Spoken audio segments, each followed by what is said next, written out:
Congress party का आपने हर दौर, खास करके पिछले 40 सालों की बात करें तो आपने काफी करीब से देखा है।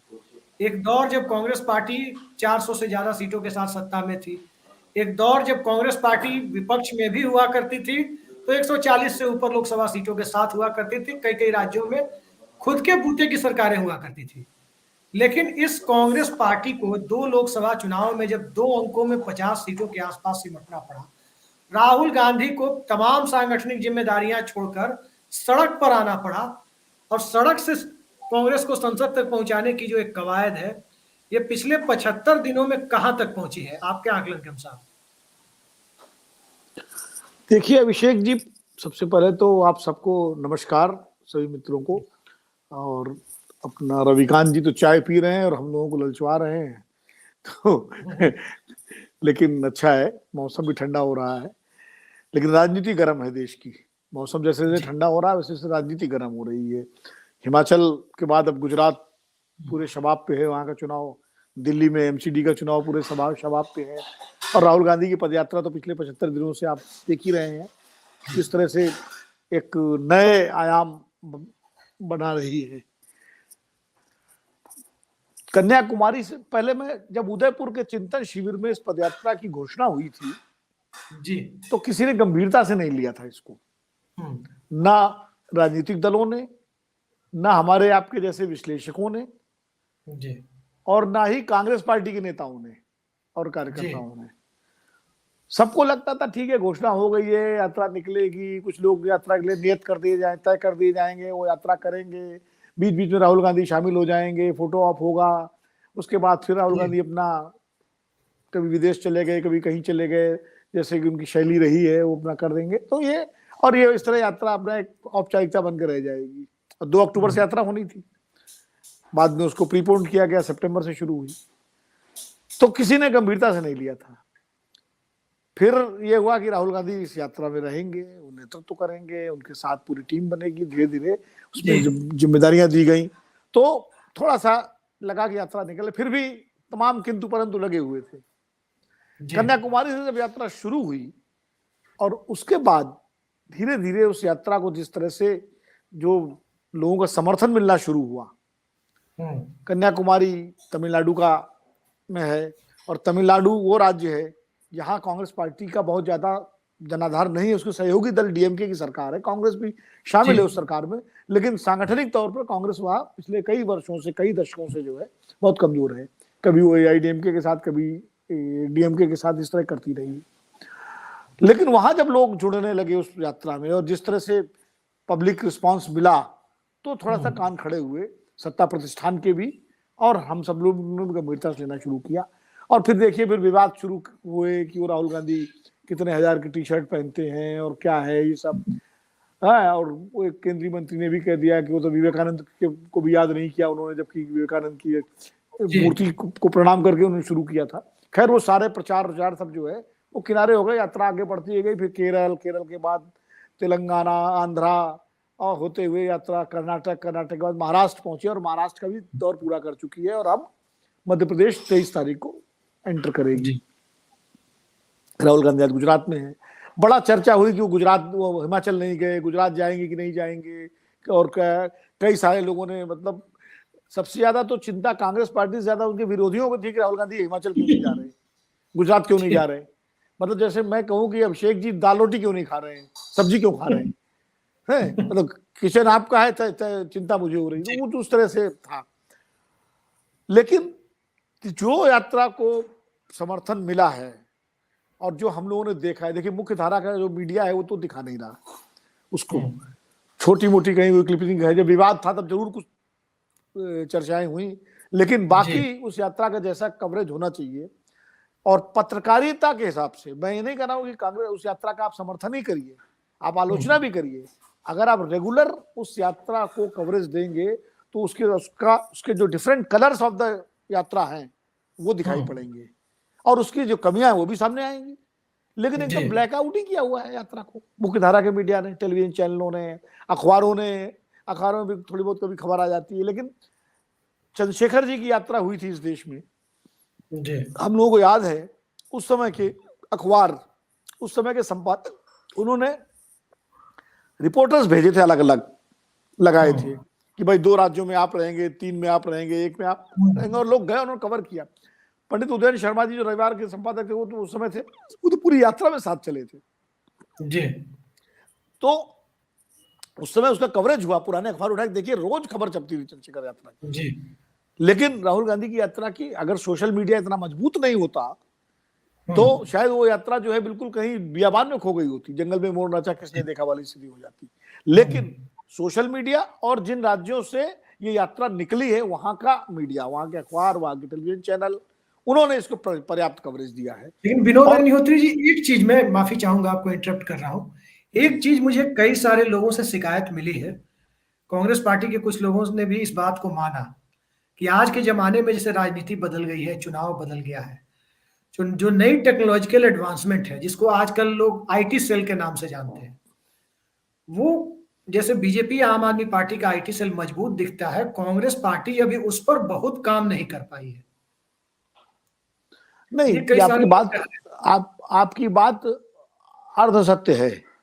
जी। अर्ध सत्य में इसलिए कह रहा हूं कि अभी तक यही स्थिति रही है, लेकिन जब से जयराम रमेश ने कांग्रेस के प्रचार का प्रमुख बने हैं, और जब से सुप्रिया श्रीनेत्र, पवन खेड़ा, ये जो नई टीम आई है, इसने आईटी सेल को, कांग्रेस के आईटी सेल को काफी मजबूत किया है।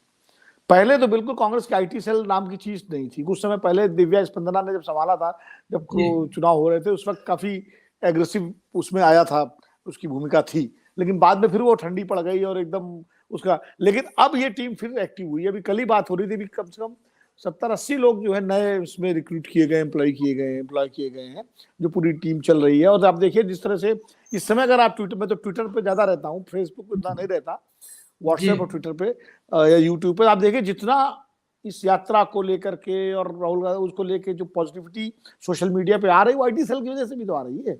और समर्थन तो, लेकिन आपको जो मूल प्रश्न था मैं उस पर आता हूँ, क्योंकि बात तो कि आपने कहा कि ये जो सड़क से संसद तक पहुंचाने का में कहां तक कामयाब हुई है। देखिए अभिषेक जी, अभी बहुत जल्दबाजी है ये कहना, क्योंकि ये एक आयोजन है, राजनीतिक आयोजन है। मैं राजनीतिक आयोजन नहीं मानता हूं उसको, भले राहुल गांधी कहें कि इसका कोई राजनीतिक आयोजन नहीं है, लेकिन जब राजनीतिक पार्टी कोई आयोजन करती है तो राजनीतिक ही होता है। चाहे वो अडवाणी जी की राम मंदिर की यात्रा हो, चाहे चंद्रशेखर जी की पद यात्रा रही हो, और चाहे ये यात्रा हो। और वैसे भी विश्व में क्या, इस सृष्टि में जहां मानव चेतना है, कोई भी गतिविधि बिना राजनीति की होती ही नहीं है। वो अलग बात है कि वो गैर राजनीतिक का बहस बेकार की बहस है। हाँ, राजनीतिक दलों का आप कह सकते हैं, तो घरों में राजनीति होती है, हमारे भीतर चलता रहता है कुरुक्षेत्र, तो मन के अंदर। तो इसलिए मेरा तो ये राजनीतिक आयोजन है, और इस राजनीतिक आयोजन के फलाफल आने में भी समय लगेगा, और ये निर्भर करेगा कि जो राहुल गांधी की यात्रा से जो करंट पैदा हुआ है जनमानस में, लोग सड़कों पर आए हैं बिना किसी विशेष रूप से प्रायोजित के, और जिस तरह से यूथ, महिलाएं, बुजुर्ग, बच्चे निकले हैं, और हर राज्य से। और सबसे बड़ी बात, महाराष्ट्र में देखिए, भी चौहानकर जी बताएंगे और बेहतर, सावरकर वाला विवाद हुआ, तो हम सबको यहाँ दिल्ली में लग रहा था कि शायद इस विवाद के बाद जो है थोड़ा शिवसेना का विरोध है, ये विरोध है, तो कुछ कमजोर पड़ जाए यात्रा। लेकिन यात्रा कमजोर नहीं पड़ी। यात्रा में तो उसके बाद की जो मीटिंगें हुई, जनसभाएं हुई, तो बहुत जबरदस्त भीड़ थी। और उसके बाद कल जिस तरह राहुल गांधी ने शिवाजी का जयकारा करते हुए और जय महाराष्ट्र कहते हुए महाराष्ट्र को विदा को धन्यवाद दिया है, वो अपने आप में उनकी राजनीतिक परिपक्वता को जताता है कि कैसे उन्होंने एक तरफ सावरकर पर हमला किया और शिवाजी को का नाम लेकर के, शुरुआत में भी जब घुसे थे महाराष्ट्र, तब उन्होंने शिवाजी को अभिनंदन किया, और जब महाराष्ट्र से आगे बढ़े तो उन्होंने अभिनंदन किया शिवाजी का, जो कि सबसे बड़ा आइकॉन है महाराष्ट्र के, नहीं देश के हैं वो तो वैसे, लेकिन महाराष्ट्र में तो विशेष महत्व है उनका। ज्योतिबा फुले को याद किया उन्होंने, अम्बेडकर जी को याद किया, ये अलग। खैर, तो इसका फॉलो अप कांग्रेस के संगठन को करना है। जैसे अडवाणी जी की रथ यात्रा का फॉलो अप बीजेपी और विश्व हिंदू परिषद और उन संगठनों ने किया था, तो उसका फलाफल निकला। अब कांग्रेस पार्टी का जो संगठन है, जहां जहां यात्रा निकल रही है, वो पीछे से जनता को कैसे गोलबंद रखता है, कैसे मौजूदा सत्ता प्रतिष्ठान के खिलाफ लोगों को एकजुट करता है, कैसे स्थानीय मुद्दों पर, स्थानीय सवालों पर वो सड़क पर उतरता है, आंदोलन करता है, या जो स्थानीय राजनीतिक गतिविधियां हैं उनमें भाग लेता है, उस फॉलो अप पर बहुत कुछ नतीजा निर्भर करेगा। और खाली यात्रा, यात्रा तो एक माहौल बनाती है, एक जैसे दरी बिछा दी गई, चादरी, उसमें चादर सफेद डाल दी गई, अब उसमें बैठना है लोगों को। तो यात्रा तो वो काम कर रही है। जो कांग्रेस का कार्यकर्ता घर बैठा हुआ था, जिसको लगता था पार्टी कुछ कर नहीं रही, कोई एक्शन नहीं ले रही, हम सब भी कहते थे कहाँ है विपक्ष, विपक्ष घर बैठा हुआ है, तो राहुल गांधी ने इस यात्रा के जरिए ये कर दिया है कि ये है विपक्ष, विपक्ष सड़क पर है। और कांग्रेस का कार्यकर्ता भी उत्साहित हुआ है, वो भी निकल के आ रहे हैं। यहाँ तक जहां जिन राज्यों में यात्रा नहीं भी जा रही है, वहां के कार्यकर्ता भी उत्साहित हैं। तो ये इसका तात्कालिक जो है नतीजा है। आगे का नतीजा कांग्रेस पार्टी के फॉलो अप पर निर्भर करेगा। वो मेटल जो है वो राहुल गांधी में डे वन से मौजूद है। और वो मेटल मैं जब 2004 में पहली बार सांसद बने और आउटलुक में था, तो मुझे हमारे संपादक आलोक मेहता जी ने भेजा कि आप राहुल गांधी से बात करके आइए। मैं गया और मैंने उनको फॉलो किया। हालांकि उन्होंने ऑफिशियल इंटरव्यू तो नहीं दिया, लेकिन बातचीत की।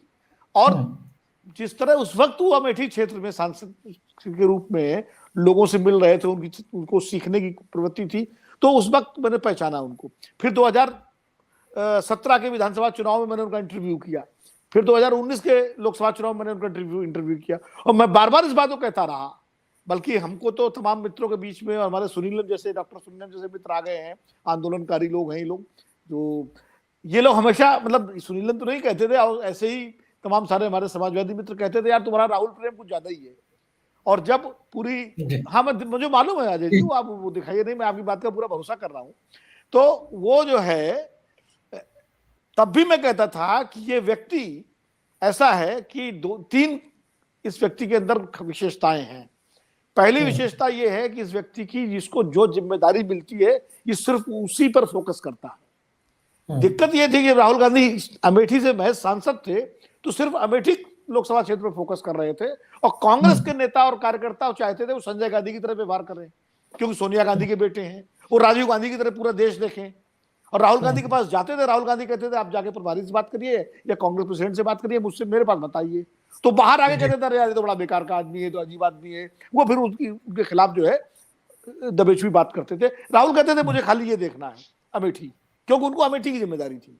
जब वो जनरल सेक्रेटरी बने और एनएसयूआई यूथ कांग्रेस के इंचार्ज बने, तो जो अभी अजय जी कह रहे हैं, तो उन्होंने उस पर फोकस किया कि मैं सिर्फ एनएसयूआई और यूथ कांग्रेस ही देखूंगा।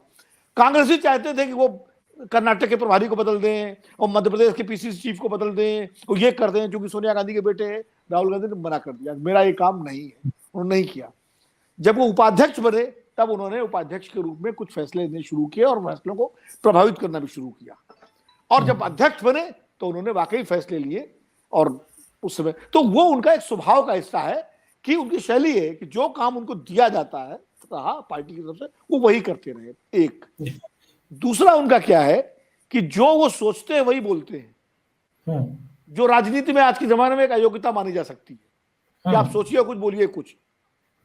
कहते हैं मुंह में राम बगल में छुरी, तो मन में छुरी बगल में और मुंह में राम वाली स्थिति है। तो वो उनका नहीं है राहुल गांधी का।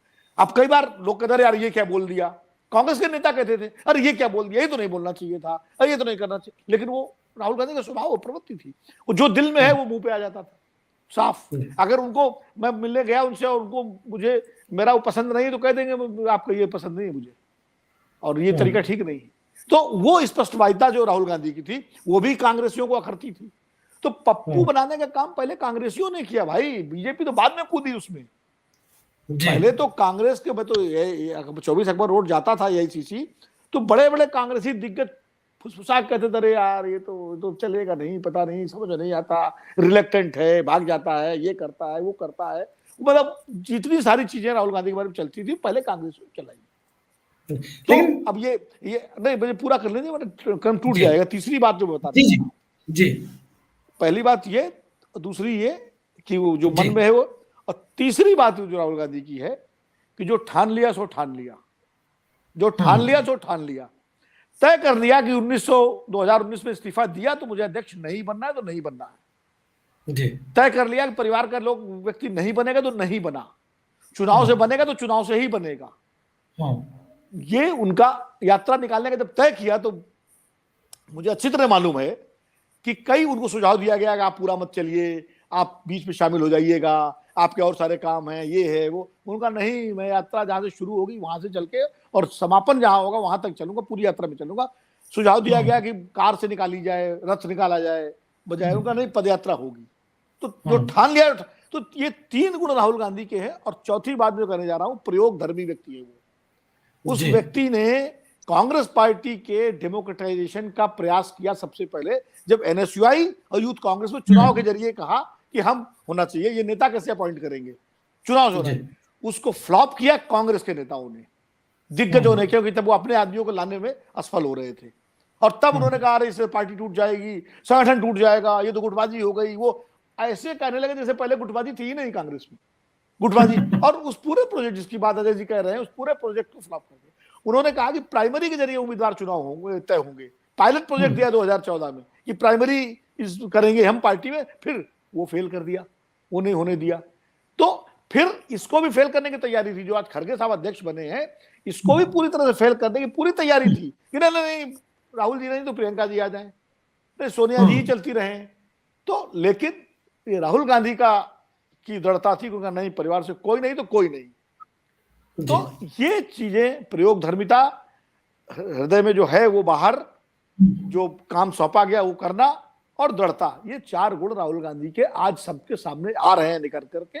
और इसीलिए ये मेटल उनके अंदर था, लेकिन इस यात्रा के जरिए और इन सारे प्रयोगों के जरिए वो चीज अब सामने आ गई कि आज हम सब इस बात की कर रहे हैं। और इसीलिए मैं कम से कम अपने को मानता हूं कि मैं सही साबित हो रहा हूं, जो मैं राहुल गांधी के बारे में सोचता था।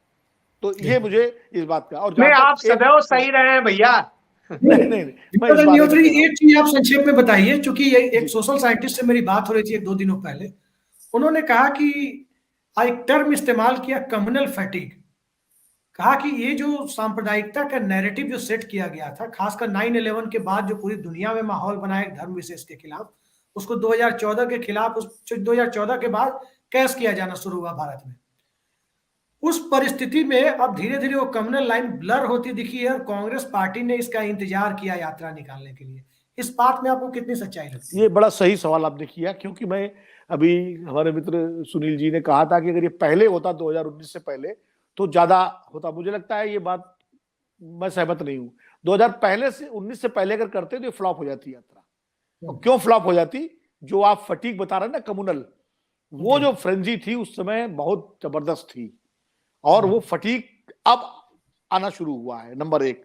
नंबर 2, तब 2014 में नरेंद्र मोदी जी की सरकार को मात्र 5 साल, 4 साल, 4.5 साल हुए थे, और लोग उनको एक मौका और देना चाहते थे, ये था। और फिर पुलवामा और ये सब हो जाने के बाद वो चीजें जो है वो यात्रा नहीं चल पाती। ये मैं बता रहा हूं, मेरा अपना ऐसा मानना है। हो सकता है ये सही समय पर यात्रा हुई है, क्योंकि जब महंगाई, बेरोजगारी और तमाम सारे मुद्दे, कोरोना की असफलता, विफलता, ये सारी चीजें, ये सब अब जनता के बीच में सामने हैं।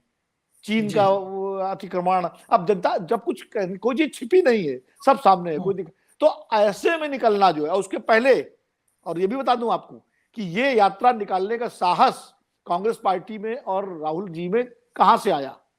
ये आया 2019 के बाद 2 बड़ी घटनाएं हुई इस देश में। पहली घटना होती है सीएए के खिलाफ लोग सड़कों पर उतरे, महिलाएं उतरी सबसे ज्यादा। ठीक है, ज्यादातर एक वर्ग की महिलाएं थी, मुस्लिम समाज की थी, लेकिन उसमें तमाम वैचारिक गैर मुस्लिम भी शामिल हुए थे। लेकिन उसको बदनाम करने की कोशिश की, सब किया गया, उसको सांप्रदायिक कार्ड भी खेला गया, सब हुआ, लेकिन वो झुकी नहीं, डरी नहीं, और वो डटी रही। कोरोना के बाद ही उनको हटाया जा सका।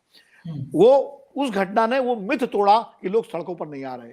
और दूसरी घटना हुई जो किसान आंदोलन, जिसके प्रतिनिधि हमारे सुनीलम जी यहाँ मौजूद हैं, जिसने 1 साल तक कोरोना की दोनों लहरें, आंधी तूफान, गर्मी, बारिश, सर्दी, सब झेल करके वो डटे रहे, डिगे नहीं, और सरकार को झुकना पड़ा। इन 2 घटनाओं ने प्रेरित किया कि यार, जिसका मतलब जमीन के ऊपर जो है खदबड़ाहट है, अब मौका है, अब इस पर हमको उतरना चाहिए सड़क पर। और इन दोनों घटनाओं से ही कांग्रेस पार्टी और राहुल गांधी की पूरी टीम ने प्रेरणा ली, और जो हुई। और एक और बात बता दूं कि जिस राहुल टीम की बात आप कर रहे हो, जो लोग चले गए छोड़ करके पार्टी, वो अगर होते तो शायद ये यात्रा न निकल पाती। वो उसी औरे में जो है राहुल गांधी को रखते, कि प्रिंस बनाए रखते, और ये यात्रा न निकल पाती। वो सब छट गए ना, तो अब इसलिए यात्रा निकली कि राहुल गांधी को भी लगा कि हमें खुद डायरेक्ट एक्शन करना पड़ेगा और अपने को स्थापित करना पड़ेगा।